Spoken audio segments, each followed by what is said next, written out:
Hello and welcome to another video review. This is Moebius Empire Rising for PC, Mac, and Linux. This is a point-and-click adventure game by Pinkerton Road Studio and published by Phoenix Online Publishing in April of 2014. And it's interesting for a couple of reasons, the first of which being that it's written by Jane Jensen. So right off the bat, you've got a longtime industry veteran with a lot of great adventure games under her belt writing this thing. And the second thing being that this was crowdfunded via Kickstarter, right around the same time that Double Fine was doing its Double Fine Adventure Kickstarter. So the people who were investing in this thing were the exact kind of people that Jane Jensen's work tends to cater to, which I guess you can count me among even though I didn't back the Kickstarter at all. I haven't backed any Kickstarters. But regardless, I was interested to see how Moebius was going to turn out. I mean, you guys know me, I'm a huge fan of adventure games, and I'm a fan of Jane Jensen's previous works, particularly the Gabriel Knight series.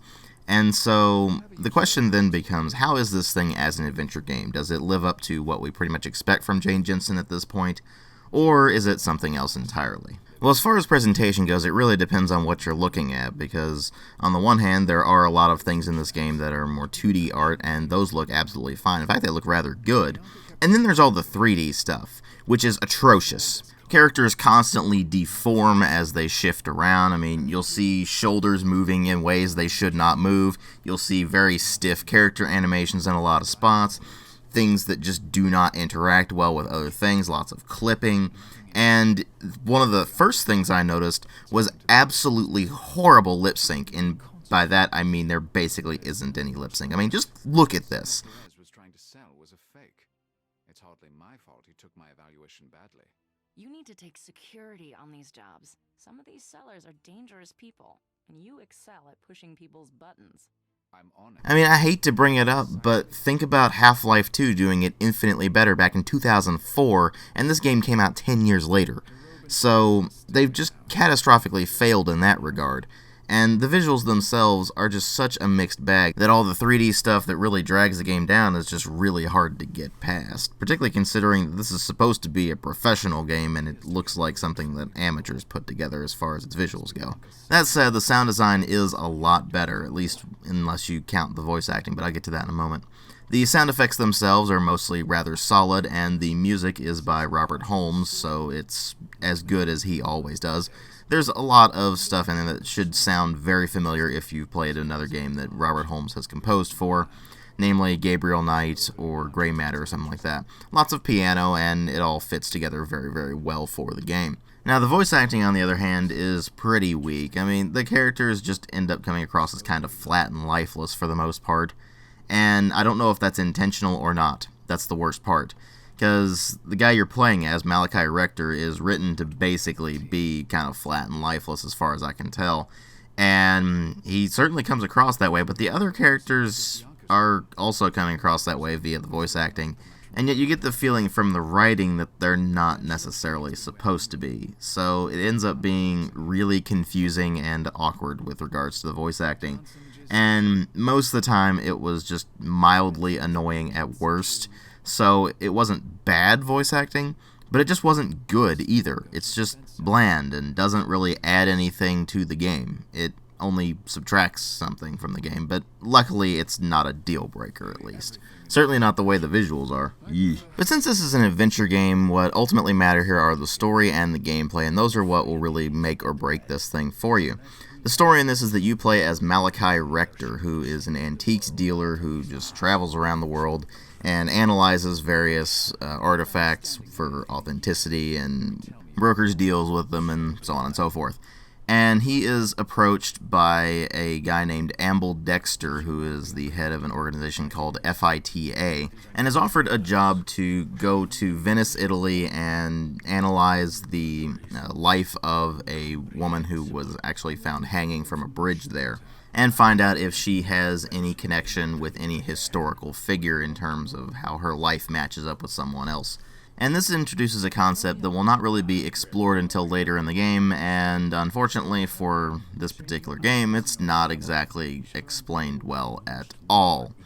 You see, the idea is that Malachi is investigating these various people for significance to a specific historical figure because FITA is an organization that deals with the Moebius theory, which is that basically history repeats itself over and over and over again. So obviously, if you can recognize the pattern, you can use it to influence the outcome of world events and such like that. And with that, you're probably going, wait, that doesn't make any sense.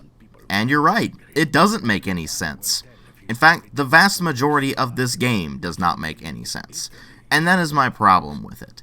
The entire game is one incoherent, jumbled mess of a plot, where you have the subplots of Malachi going out and trying to do antique stuff, as well as the main plot of him investigating the Moebius theory and how it applies to various people throughout the world. And nothing ever really comes together. You never really learn anything about what significance this supposed pattern has.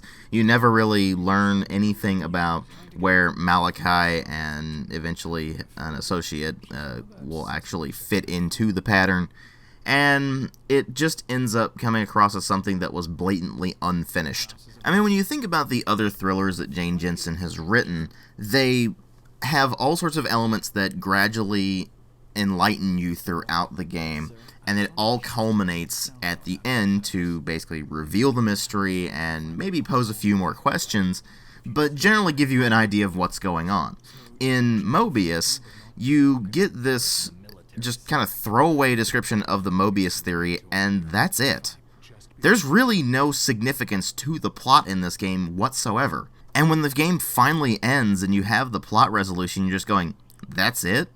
That wasn't even really a resolution to the plot. If anything, it was like a chapter transition rather than an actual ending. And when it comes down to it, the plot itself is just not interesting. So even if you do make it to the end of the game, which, I mean, this isn't a particularly long game. Each chapter is about an hour long, so you have 7 chapters. That should give you an idea. About a 7-hour game. But it's just really hard to find a reason to keep going throughout it. The only reason I finished the game was just because I wanted to review it.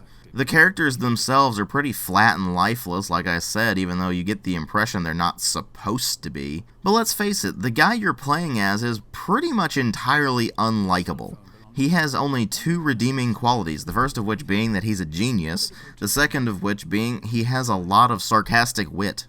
That's kind of it. And none of the other characters are really all that compelling either. They're just kind of flat cardboard cutouts. And so what you end up with is a completely fragmented, nonsensical plot that never goes anywhere, filled with characters who are either completely uninteresting or straight up unlikable.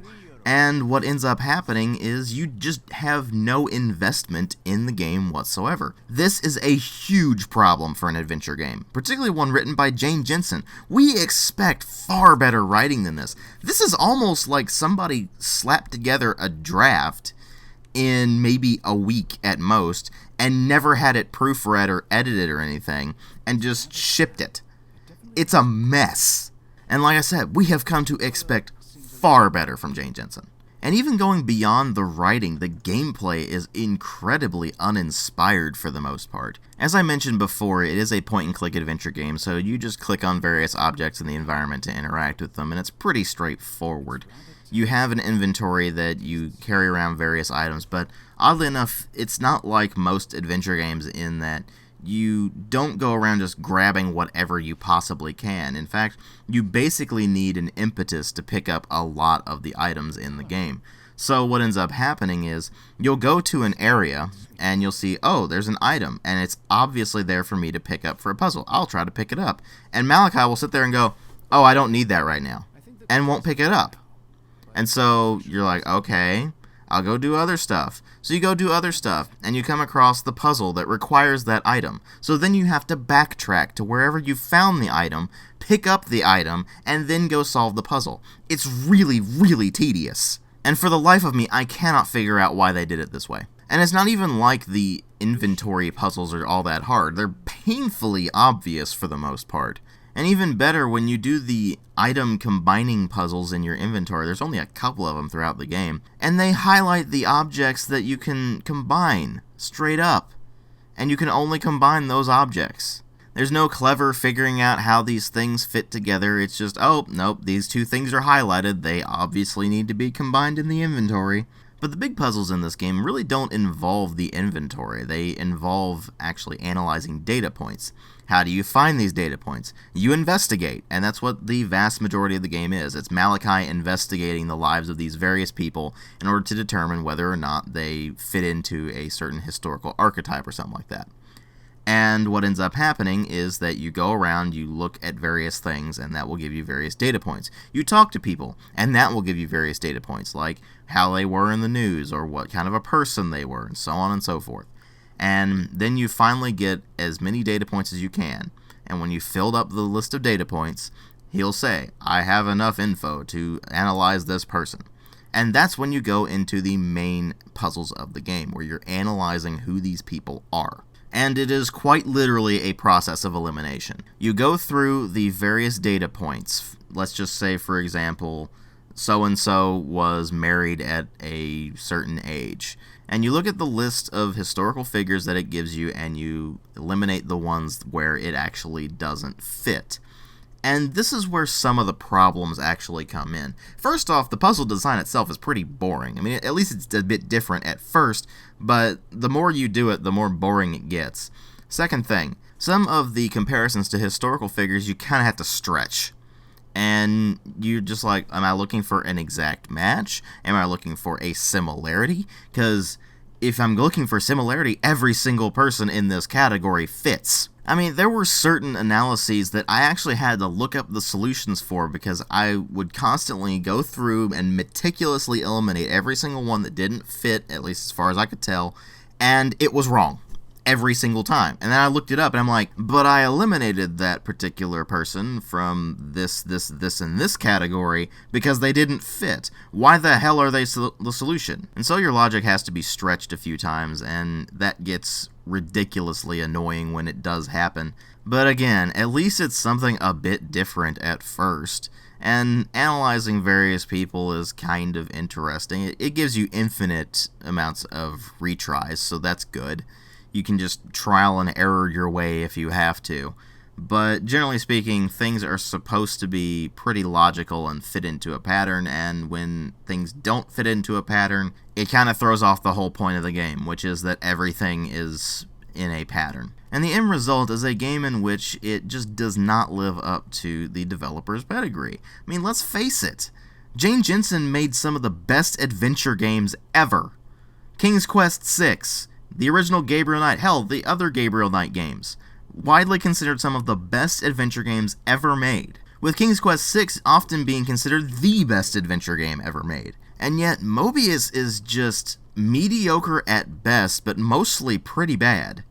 It's just utterly baffling. I really have no idea what went wrong here. And I think that's the major problem. I mean, at least with something like Gray Matter, you can look at it and go, okay, yeah, it got shifted around between developers and publishers. It was in development hell for a while. It's understandable that it's a bit messy. And even then, it was still a good adventure game. It wasn't amazing, but it was good. With Moebius, there's really no excuse.